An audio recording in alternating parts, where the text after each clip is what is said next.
Greetings, all you Jackson Jennets, and welcome to your daily dose of donkey with Ginger. It's your boy, the Viking Donkey, coming to you this week with my draft preview, since that's coming up this following weekend. I guess depends on how you want to look at it, but coming up in the next few days. I promised you I'd bring you a little breakdown, but first, let's cover some Steeler news going on. Allegedly re-signing of Terrell Edmunds, starting safety for us, has been Iron Man out there playing all the time. Sometimes looks like the best player on the field. Struggles a little bit in coverage at times.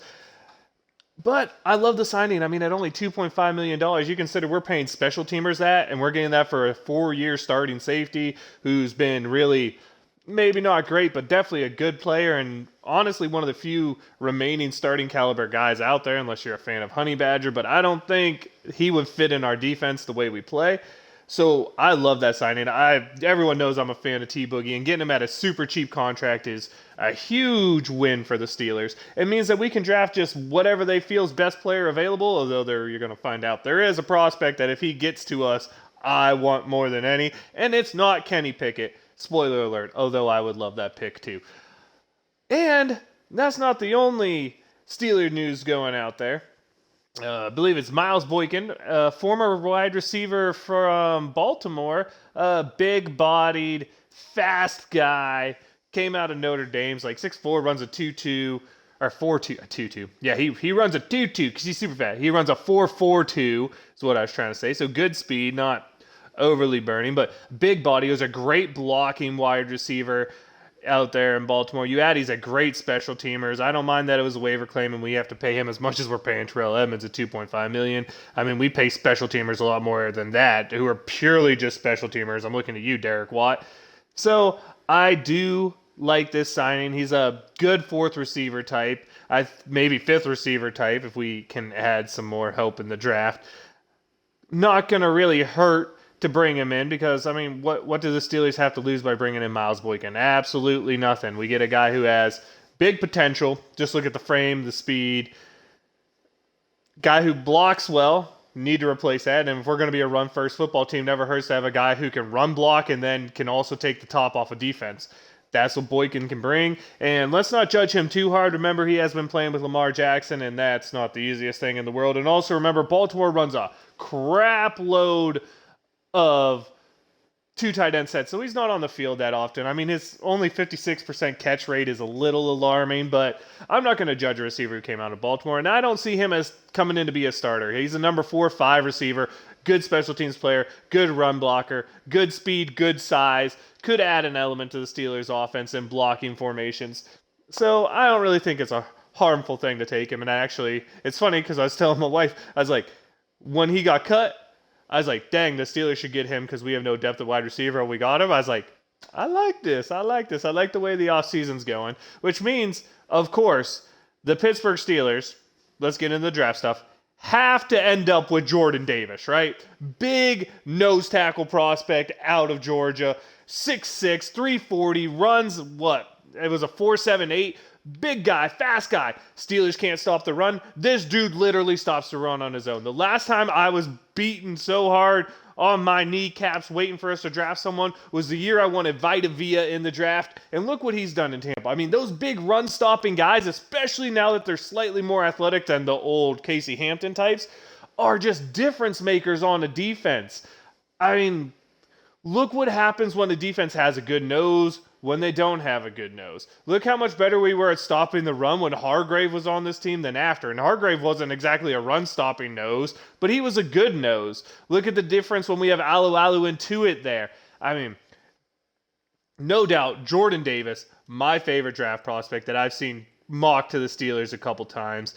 Let's go some other guys that I really don't like being mocked to us. That's like, let's stay with Georgia. Devontae Wyatt, defensive lineman, has good prospect to him, but I just don't think the Steelers can afford to waste a first-round pick on another end, because an end isn't the problem. We have enough good ends. I mean, Wormley's a good enough starter at end if Tuitt doesn't come back, and we have Hayward. You can't really beat our ends right now. I don't think that's a spot you really look to upgrade, and I don't think Wyatt's going to be a best player on the board at 20 anyway, because he's like a 30th ranked prospect of most people, so You're overdrafting a guy who you don't need. I really don't like that. So let's hope that Georgia one doesn't come this way. Some other interesting ones are all the quarterback mocks. I've seen us mock to trade up to take Malik Wills. I've seen us staying to take him. If that's who the Steelers think can turn this franchise around, I'm good with that. Let's hope it works out. I'll do nothing but root for him. I've seen Kenny Pickett there, and if we're going to draft a quarterback, that's my dream scenarios to get Kenny Pickett staying at 20. I've seen them reaching at 20 in some mock drafts, taking guys like Desmond Ridder or Sam Howell. And I don't care if it's a quarterback. If it's a second-round talent, you don't reach for it. I'm going to point out some ones that have done it before. Mitch Trubisky, a second-round talent that was reached for out of desperation. Just because they're the top quarterback in the draft doesn't mean they're a first-round talent, and you should not take guys with second-round grades. And you're not going to convince me that anyone has Desmond Ridder or Sam Howell as a first-round grade, because you put on the tape, you put on the measurables, those guys just don't stack up. Those are not guys who get first-round picks. But if the Steelers get desperate and make it, I will pray it works out. But I think your best-case scenario is Baker Mayfield. Like, Baker Mayfield was an end-of-the-first-round talent who got taken 1 overall. That's not what we should be doing here. This team has too many holes to waste it on a second-round quarterback.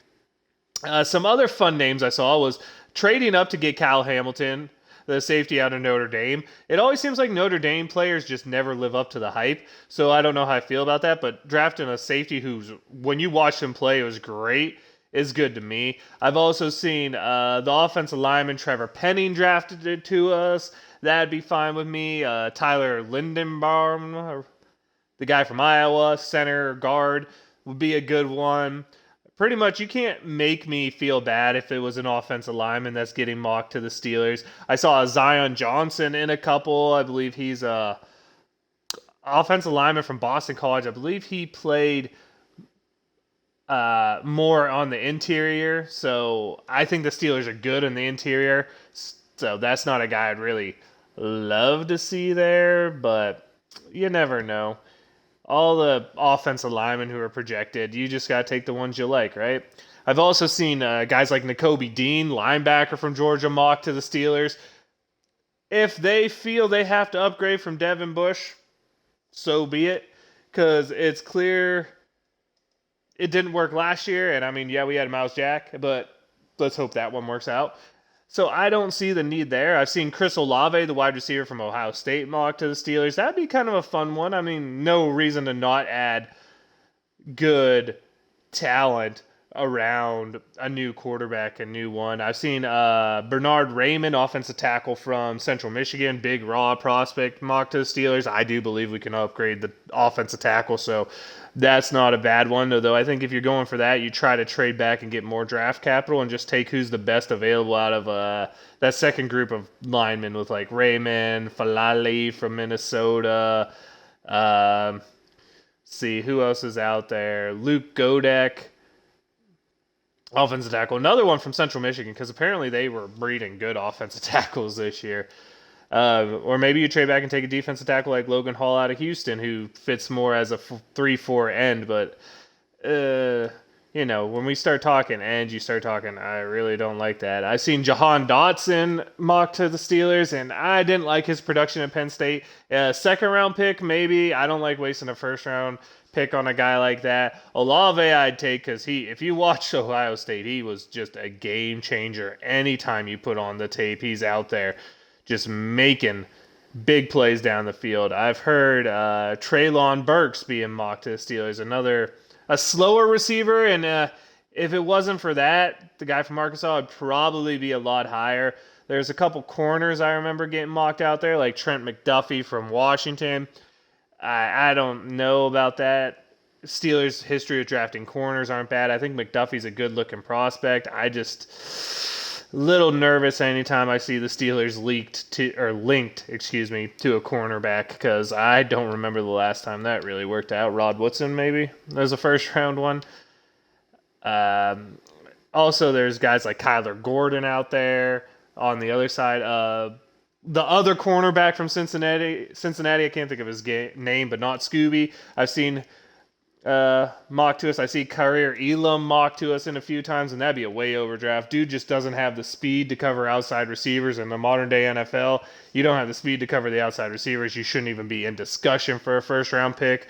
My personal opinion, maybe second or third if you have all the other skills you could work out. But that's most of the prospects I remember seeing mocked to the Steelers. Maybe there's a couple I missed. If there was, feel free to let me know. I won't really be able to hit on it because hopefully the next episode I'm talking about the current Steeler draft picks and more Steeler news if there is that's happening. But there's a lot of fun ones out there, a lot of mock drafts that make you go, really? You think we're going to take that guy? And, people are doing their best guess. They're trying to figure out what the Steelers need. And right now, a team without a glaring need is something. If one of the big edge guys like Johnson the second falls, I would take him in a heartbeat because I don't think we're very set on edge rushers. I'm not buying the Alex Highsmith hype. Hopefully he shows up in season 3, but like I said before, I feel he's Jason Worlds. That's a good player, but that's not a star quality player. And you can always upgrade from good players. And good players get better when you put them in backup roles where they're used only in what they're good at. So the Steelers could use an upgrade almost everywhere. I say probably the only positions that are off the board right now for me, unless Hamilton falls, the safety from Notre Dame, I would not look at safety. I probably would not look at middle linebacker, defensive end, or running back. I mean, those are the only spots that I don't think a first-round pick is worth. You want a wide receiver? Take it. I don't think there's a first-round tight end in this draft, but if the Steelers, their highest-graded guy is a tight end, and they have a first-round grade on one of the tight ends, take him. I just don't see a tight end in this draft, so I personally wouldn't. Offensive line, I would prefer a tackle, but if they see an interior guy, like they fall in love with Linderbaum, go right ahead. I think that's... Now I got to really look up because I have a feeling I'm really mispronouncing his name. They feel a quarterback's there. Obviously, anytime you think there's a quarterback, you take a quarterback. Oh, no, I said it right, Linderbaum. Because, as we've seen everywhere, quarterbacks are hard to come by. They cost a lot of money. And when they're cheap, you can win games. And right now, I'd love to see Trubisky and Rudolph battle it out, but they see an upgrade, take it. And you could let those two battle it out and let the rookie learn off the bench. That wouldn't be bad. Like I said, my two picks I'd love to see, Kenny Pickett, obviously, got to go with the pick guy. And, of course, the one I really, really actually want, Jordan Davis. Those are the two I want. I'd love to see a nose tackle, like I said. I'd love to see an edge linebacker because Steelers can use help there. They think they need a help at corner, go right ahead because they have a bunch of really good number 2 corners right now. They don't have a number 1 corner. Wouldn't hurt to draft one there. Obviously, kicker, punter, do not draft in the first round ever unless you're the Oakland Raiders, now Las Vegas Raiders. And, hey, that's what I want to see. Like, I've brought up my two favorite ones I want. The little sneaky pick that I'd like to see if it's not, honestly, Jordan Davis, Kenny Pickett, one of the offensive tackles. I wouldn't mind seeing Olave taken. Number 1 receiver could help this team a lot, open up a lot of holes. Then you can use Deontay Johnson in the slot. You can just let Claypool be the deep threat and let Olave really be the guy who takes everything over because good receivers can help make quarterbacks look better than they are. And that guy could be a game changer.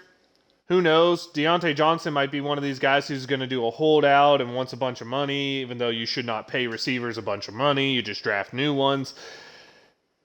And we'll come back at you next week with what we think of the draft pick, a good breakdown of the draft pick. I'll go watch all the tape I can find on them, give you what I see, where I feel they're going to fit into for every pick of this upcoming Steelers draft. Let's hope it's a great one. Let's hope it's the next dynasty building draft. Let me know what you think of the prospects I like, who your favorite prospect is coming in the draft, how likely you think that person is to fall to the Steelers, and if they fall, how likely are the Steelers to want that prospect.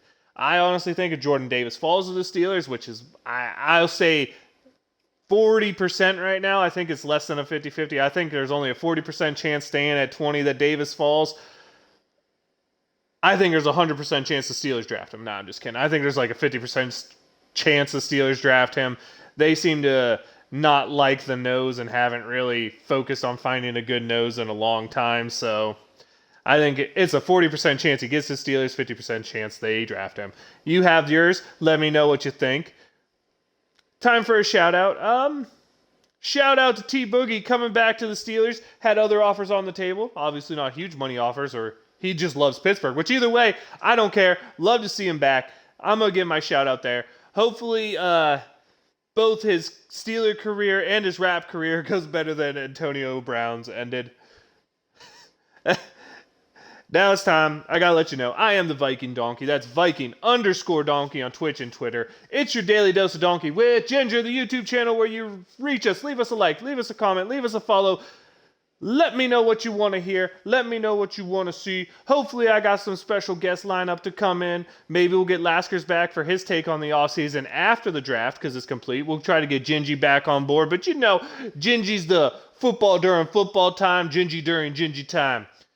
That's how it works for the show. You know that. And we love it because he needs a break from me.